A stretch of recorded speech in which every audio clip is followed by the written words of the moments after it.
సూలూరుపేటలో వెలసి ఉన్న శ్రీ చెంగాళమ్మ పరమేశ్వరి ఆలయంలో అంగరంగ వైభవంగా జరుగుతున్న దసరా శరన్నవరాత్రి ఉత్సవాలలో మంగళవారం ఎమ్మెల్యే నెలవల విజయశ్రీ కుటుంబ సభ్యులతో కలిసి పాల్గొన్నారు. ముందుగా ఎమ్మెల్యే నెలవల విజయశ్రీ దంపతులు, మాజీ ఎమ్మెల్యే నెలవల సుబ్రహ్మణ్యం దంపతులు అమ్మనికి పసుపు, కుంకుమ, గాజులు, చీర, సారెను తీసుకొని ఆలయంలోని గాలి గోపురం ద్వారా ఆలయంలోనికి సారెను తీసుకువచ్చి ముందుగా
చెంగాళమ్మ చెట్టు వద్ద పూజలు చేశారు. అనంతరం సోలం వద్ద పూజలు చేసి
ఆలయంలో ప్రదక్షిణలు చేసిన అనంతరం సారెను గర్భాలయంలోని అమ్మనికి ఎమ్మెల్యే కుటుంబం స్వయంగా సమర్పించడం జరిగింది.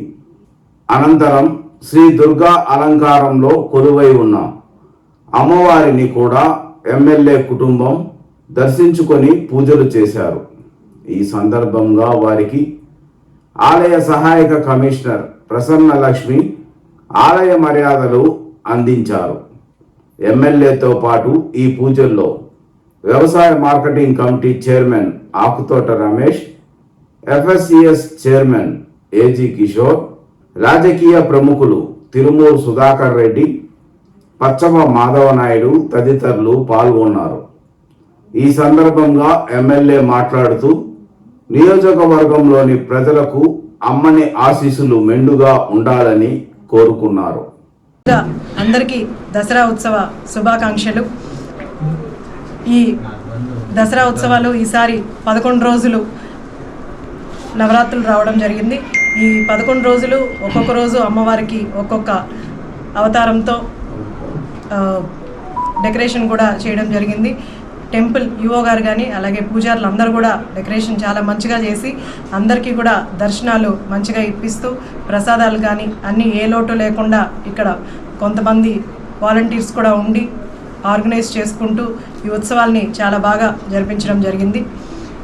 ఎప్పుడైతే సూలూరుపేట నియోజకవర్గానికి శాసనసభ్యురాలయ్యానో ఆ రోజు నుంచే సూలూరుపేట నియోజకవర్గ ప్రజలు కానీ సూలూరుపేట నియోజకవర్గాన్ని నా సొంత కుటుంబంలాగా భావిస్తూ నియోజకవర్గ ప్రజలందరినీ కూడా సొంత కుటుంబంలాగా భావిస్తూ ముందుకొచ్చాను.